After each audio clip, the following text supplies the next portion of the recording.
everyone, and welcome back to Let's Talk Kashrus, presented by the Kashrus Awareness Project in conjunction with Torah Anytime.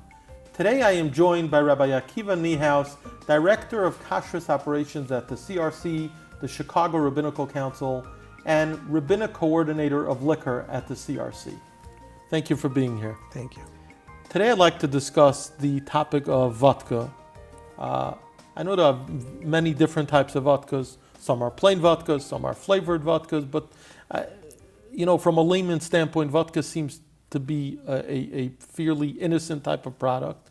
We don't hear much kashrus concerns, many kashrus concerns surrounding vodka. Is that an accurate observation? It should be. Like you said, it's a very simple product. It's just grain or whatever it is, which is fermented and distilled.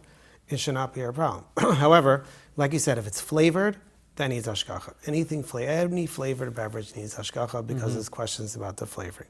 And there are many vodkas that have hashgachas. There are plenty. On our CRC liquor list, for example, we have many such examples.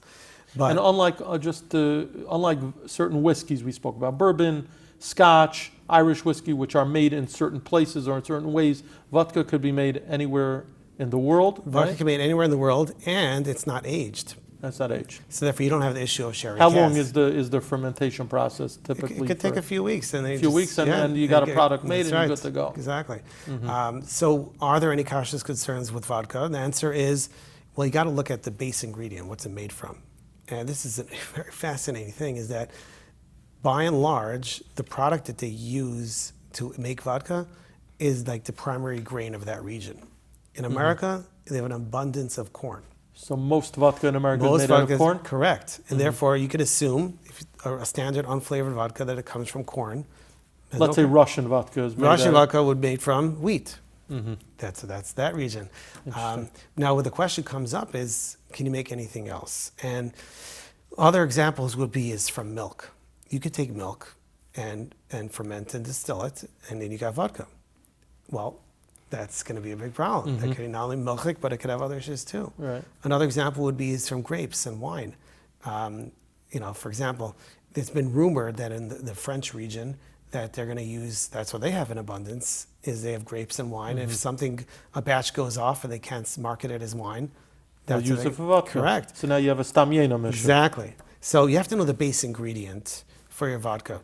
But the truth is, even in America, there are some that actually use specialized products. And there's some companies in America, in California, in wine region, that indeed use wine. Do that. But they're going to write it, by and large, they're going to write it on the label. In fact, so I was going to ask you, can you trust the label? So if generally it's going to say grain on it. Yes, you could trust it, definitely. They're not going to lie about it. And you would think that the layman, the consumer, is capable of reading the label and understanding it without a problem. Absolutely. So the first thing is to look where it's made. That could tell you at first glance. Again, look for a product, look for vodka with hashgacha, you have no questions.